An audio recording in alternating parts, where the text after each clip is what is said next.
Добро утро од студиото на Слободен печат. Ова утро во рамки на соработката со градска МК имаме Илина Мангова, заменик, односно се извинувам, регионална советничка за Европа на Меѓународниот републикански институт, попознат како ИРИ во земјава. Добре ни дојдовте. Благодарам на пената, добро утро. Утрово малку ќе го продискутираме истражувањето кое што излезе минатата недела, меѓутоа беше многу кратко преземено од медиумите, така да денеска можеме да опфатиме и некои други делови од самото истражување. Првично да се посветиме на Европската унија, значи гледаме дека според бројките дека има висок процент на интерес, иако во Македонија опаднате околу 68%. Меѓутоа граѓаните пак исто така за пријателски земји ги сметат Русија, значи земји кои што се од истокот, да речеме и кај нас Србија за пријателска земја каде што гледаме дека има руско влијание. И има и одговори, значи во одредени сегменти дека граѓаните одговориле дека треба да се држи истокот и западот. Како генерално ова може да се протолкува?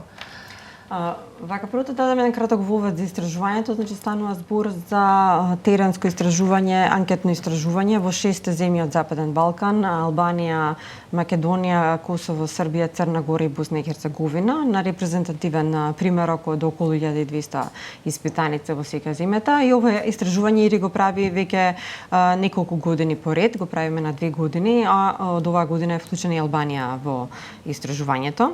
И ги следиме, односно ги анализираме ставовите на граѓаните во сите овие 6 земји во однос на надворешно политичките прашања, состојбата на економијата, на демократијата во земјата, ставовите кон политичките процеси.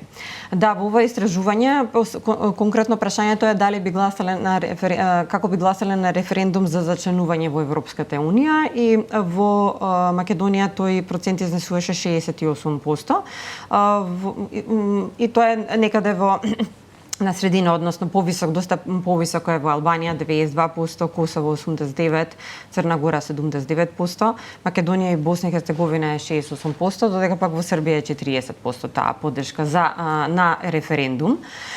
Генерално, значи граѓаните нема прашање дека ја поддржуваат членството во Европска унија. Обично луѓето и кажуваат малце понизок дали ќе излезат да гласат на референдум, таму обично малку помалку се изјаснуваат, бидејќи на крај не секој знаеме на денот на избори или на денот на референдум излегува да гласа или има интерес да гласа, но иако ја поддржува таа интеграција и членството.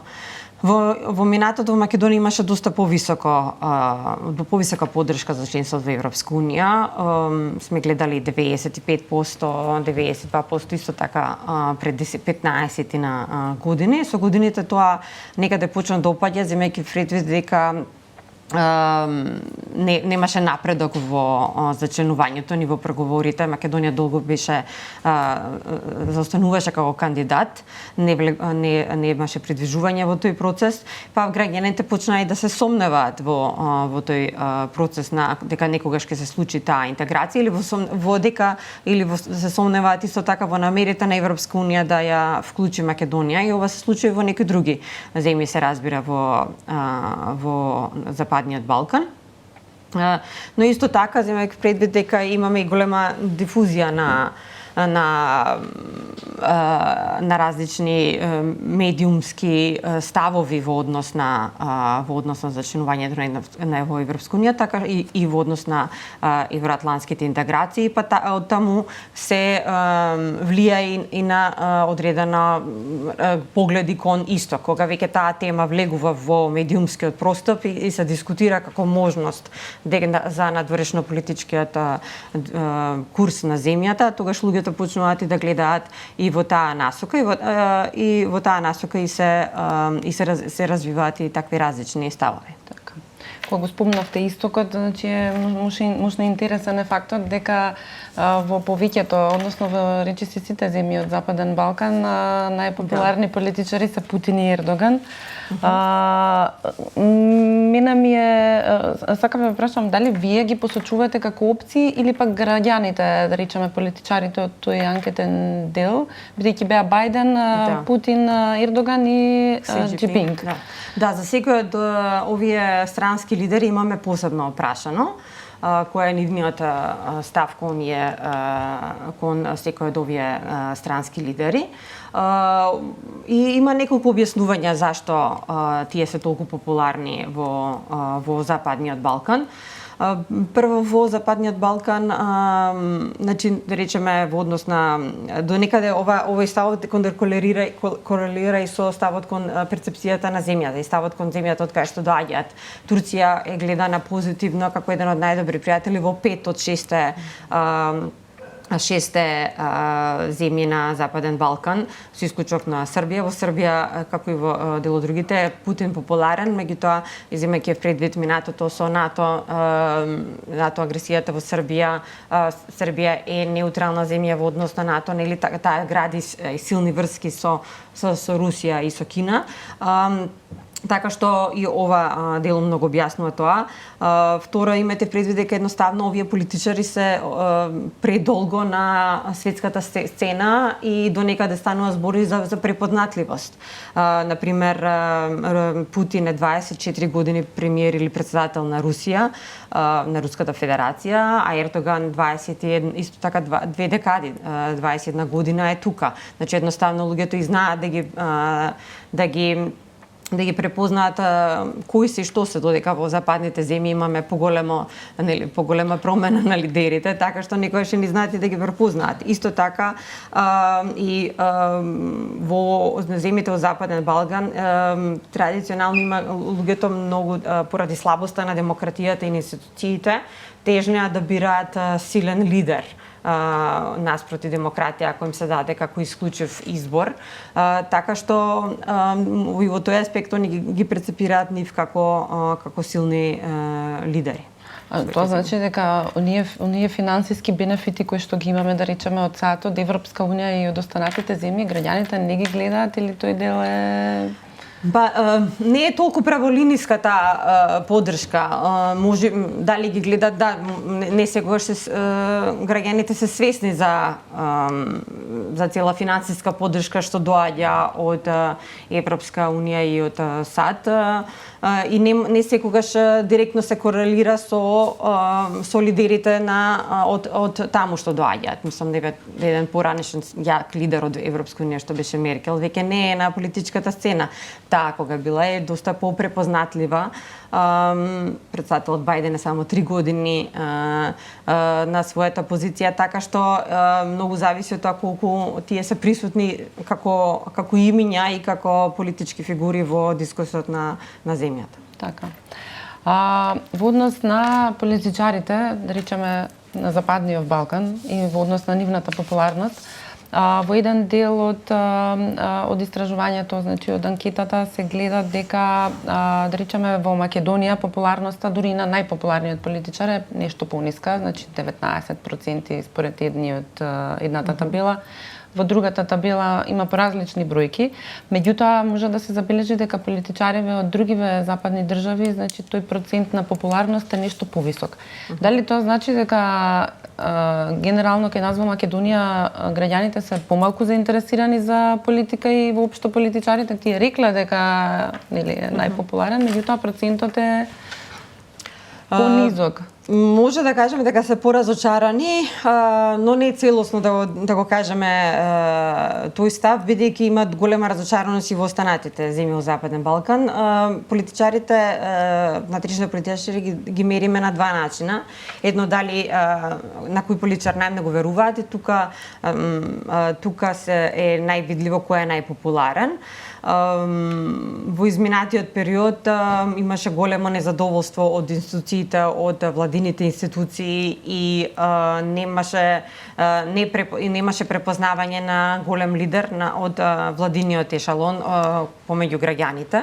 Оттаму најголема популарноста беше во опозицијата и во опозициониот лидер, што го гледаме и на анкетата.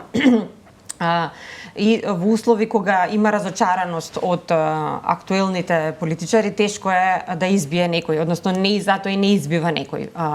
На другото прашање прашуваме кон кој имаат позитивно мислење, кон кој политичар. Тука ова не е индикација на популарноста на политичарот, туку најмногу на тоа кој политичар е неполаризирачки, кој нема негативен набој помеѓу јавноста. Па оттаму тука луѓето поспремно ќе кажат дека имаат позитивно мислење за некој, но не значи дека тој им е омилен или би гласале за тој политичар. Тука зависно во некои од другите земји во Западен Балкан, како на пример во Црна Гора, доста поспремни беа за поголем број на политичари да кажат имаат позитивно мислење, и тоа е јака порака за политичарите во Македонија да бидат конструктивни, а не поларизирачки, за да градат доверба. Така е начинот на градење на доверба од граѓаните. Анкетата покажува дека во Македонија граѓаните позитивно го перцепираат НАТО, го оценуваат членството на НАТО, иако нели имавме некои коментари изминатите години. Тој процент е, да речеме, многу повисок во Албанија. Да. Значи, тука ќе го спојам и Отворен Балкан, да речем, исто многу популарен е Отворен Балкан во Македонија. Извинете ако користам можеби несоодветно популарен. Меѓутоа македонците нели се најзапознаени со оваа иницијатива. Ова како би го искоментирале, мислам, кое е значењето генерално, значи, со оглед на прашањата кои што биле поставени? Во однос на економскиот развој, во однос на политичкиот развој на земјава? Значително е сегаш да спомене дека кога се случи формалната примање на Македонија во НАТО, самиот чин, веќе започна корона кризата и тоа воопшто не можеше да достави некој голем печаток во јавноста и помеѓу граѓаните во нивниот секојдневен живот и во нивната перцепција, но исто така паралелно на сегаш се пренесува и се очекување и ветување дека со НАТО нешто значително ќе се промени. Луѓето очувствуваат задоволство од приемот на НАТО, но не видоа или не беше преведе тоа во некој директен бенефит за подобри институции, да осетат поголем економски развој на земјата. И оттаму не го линкуваат тоа, не го поврзуваат тоа директно. Иницијативата Отворен Балкан, во помеѓу трите земји од Отворен Балкан, најмногу во Македонија покажуваат дека ја поддржуваат и како и дека ја познаваат. Интересно и во Црна Гора, која што не е формално дел, но имаше изјави за интерес. Но не е на крај поддршката за Отворен Балкан, не секогаш сме виделе дека имаше и политички спротивставености кон неа, оттаму не е до толку високо ниво, бидејќи како што би можела да биде, но овде доста се промовира незините придобивки, па така и во Македонија е препознаена како нешто позитивно за земјата. Околу корупцијата, значи во анкетниот дел кој што се однесува на Македонија, корупцијата е фокусирана на политичките партии и на судството. Меѓутоа, нели во реалниот, односно во другите земји ја имаме некаде фокусирана кај премиерот, некаде е фокусирана во локалната власт, значи кај нас тој процент е многу мал. Дали тоа значи дека граѓаните не се доволно информирани или пак се едноставно тоа им е перцепцијата од личното искуство? На ова прашање граѓаните мора да изберат помеѓу понудените одговори. Не одговара за секој од овие институции колку сметат дека се корумпирани. Па оттаму да, во Македонија како примарни, како најкорумпирани се издвоени пред се политичките партии и лидерства и потоа судската власт. И тоа во голема мера е одраз на тоа што се дискутира во јавноста и во медиумите. Не е идентификуван примерот, но земете предвид дека политичките лидери и политичките партии го олицетворуваат целокупната политичка и евентуално владина елита. Ние и на други прашања што сме поставувале, луѓето мислат дека штом некој дојде на позиција на власт, веќе нема да не работи законито. Така што врската помеѓу политичарите и корупцијата ја гледаат одма директно. Штом добие некој пристап до мок и до власт и до пари, дека тој ќе се однесува корумпирано. И прашањето, поради начинот на кој што е формулирано прашањето, односно да мора да изберат само неколку опции, затоа помало е нивото на одговор кај другите, како на пример јавни службеници 8% кажале, локални самоуправа кажале само 3%, но не значи дека нема таму, туку дека на пример 10% кажале сите се корумпирани. Тоа го искажува и натаму нивниот револт. Но го гледаме дека и во сите останати држави висок е процентот на граѓаните кои што сметаат дека политичките елити и политичките лидерства се оние кои што се корумпирани. Но паралелно на тоа, пак ќе кажам, во Македонија голем е акцентот на судството. Многу се цитираше и колку е ниска довербата во судството. До некаде и погрешно, бидејќи довербата во судството воопшто не е висока, но е сепак негде 17-18%, што е само неколку проценти пониско од довербата во владата. Така што неопходно и бројките да се цитираат во целост. И кога се гледа и судството, се гледаат паралелно и другите клучни институции кои што може да ги менуваат работите, како што се најмногу владата, која што нели ги креира и ги предлага законите и ги спроведува. Добро, владата не треба да се меша во судството. Не треба да не се корумпира. Да, затоа, да. Или да ги создаде условите за во судството да нема корупција. Бевме во предизборен период, сега сме нели во период на формирање влада и национализмот беше некоја риторика, пошто нели ова истражување е заклучно со март правено. Значи мислам дека од март наваму уште повеќе се зголемуваше, иако национализмот е според одговорите е голем проблем, да речеме, во речиси сите земји од Западен Балкан. Значи ли ова дека не очекуваат кризи, значи во доследен период, затоа што или имате ли некаква перцепција од минатите анкети на кое ниво бил национализмот, значи перцепцијата на национализмот со сега? Да. Национализмот е доживуван како проблем поголем проблем во Македонија, Црна Гора и Босна и Херцеговина. Значи трите земји во Западен Балкан кои што се мултиетнички, каде што се користи како средство за конфронтација помеѓу политичките елити кога немаат испорака на резултати. Додека пак во земјите кои се поетнички хомогени како Албанија, Србија и Косово и покрај проблемот со Србија не е толку идентификуван и битно е тука дека ги идентификуваат како најодговорни за предизвикување на национализмот, ги идентификуваат повторно политичките актери, односно политичките партии и политичките лидери. А потоа и странски сили или медиумите.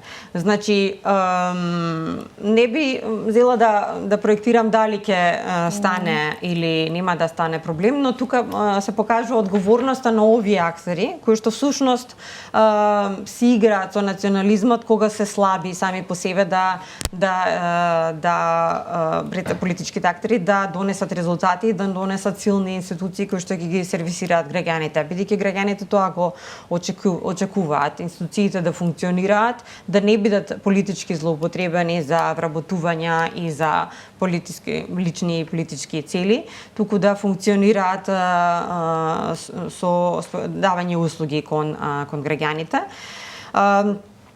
Така што тука е клучната нивна одговорност во наредниот период, паралелно на сепак работење на евроинтегративниот процес, да ги менаџираат позитивно и конструктивно, да ги менаџираат меѓуетничките односи во овие земји, со цел да не настане како проблем. Мислите ли дека националистичките реторики имаше, значи, некои дебанкирања на информации, дека всушност се поттикнати од истокот повеќе? Затоа што генерално, нели, знаеме за руската агенда, за арапска агенда, значи најразлични дезинформации кои што стигнуваат од овие простори. Па, треба конкретно да се видат истражувањата, но да, може да се толкува дека се некогаш и од странски сили поттикнати и предизвикани, иако има и домашно, во минатото знаеме дека имало и домашен корен национализмот, но повторно пред се го видовме во предизборната реторика, така што сега тие процеси се завршени и ќе повторам, одговорност е на политичките актери да ги препознаат она што конечно да препознаат што граѓаните очекуваат, да не се поттикнуваат, да не се навраќаат на национализмот како едно средство, да речем, од минатото. Така. Национализмот во принцип ќе го поврзам, значи, со довербата во верските институции, бидејќи конкретно и во Македонија, ама мислам дека и во другите земји, односно и во Западен Балкан, и според бројките гледам дека расте, некаде до душа се намалува, меѓутоа за мал процент во однос на 2022 година. Меѓутоа довербата во религиските институции е доста висока. Ова значи ли дека се движат кон конзервативна насока? Во земјата и во иако да речеме, се извинувам, иако има на пример и во ова прашање и преска дискутиравме, има нелогичности во малку кај граѓаните, бидејќи они дел од во земјите ја чувствуваат како закана Србија, нели? Од друга страна, да речеме, и Србија има и како најдобар пријател, а некои од верските, мислам, а тоа многу често е поврзано, нели, со верските институции, со религијата најчесто, не само Србија, значи и односот кон Русија, мислам дека и односот кон Ердоган, бидејќи ако можеме двете најголеми религии да ги земеме. Да, видите, традиционално во земјата Србија е доживувана како еден од најдобрите пријатели, земејќи пред дека е првиот сосед, скоро секој во народот има читано книга на српски, гледано српска телевизија, ја посетил Србија, има лични односи или роднински врски со луѓе од Србија, едноставно најизложени е народот во Македонија и на таа држава и на таа култура. И не секогаш луѓето директно ги поврзуваат одредени проблеми и конфликти, како што беше со црквата во она што го доживуваат кон земјата и прават исклучување во своите чувства и во своите доживувања. Исто така и верските заедници, како и армијата и полицијата, како едни речем униформирани институции со униформи, ги традиционално се во овој регион се едни од најпопуларните или со најмногу доверба, и тука има повеќе објаснувања. Еден аспект е тоа дека земете предвид дека луѓето и директно немаат толкова интеракција со овие институции, и кога помалце гледате и кога помалце го ве услужува, толку повеќе помалку е веројатноста дека ќе ве разочара. Така што стои митот за овие институции дека се грижат или дека се силни луѓето да ги дожуваат. И покрај тоа тука што некој може да им скоментира дека со полицијата имаме повеќе интеракција, да, но имаме сепак е таа по-мала отколку кога ве услужува некој на шалтер, на во здравство и така натаму. Така што тоа е еден аспект зашто луѓето традиционално повеќе имаат доверба во религиските и во овие институции. Вториот аспект е што тие и не се ни мешуваат толку во се некои не се во дневно политичките слушувања, но се некои ги чуваат некои традиционални вредности на кои што или традиционални позиции на кои што јавноста исто така јавноста исто сака и тежна е да ги држи. Дали се зголемува или не се зголемува религиозноста, треба да гледаме некои други фактори тука, како ја практикуваат и колка мера ја практикуваат религијата граѓаните.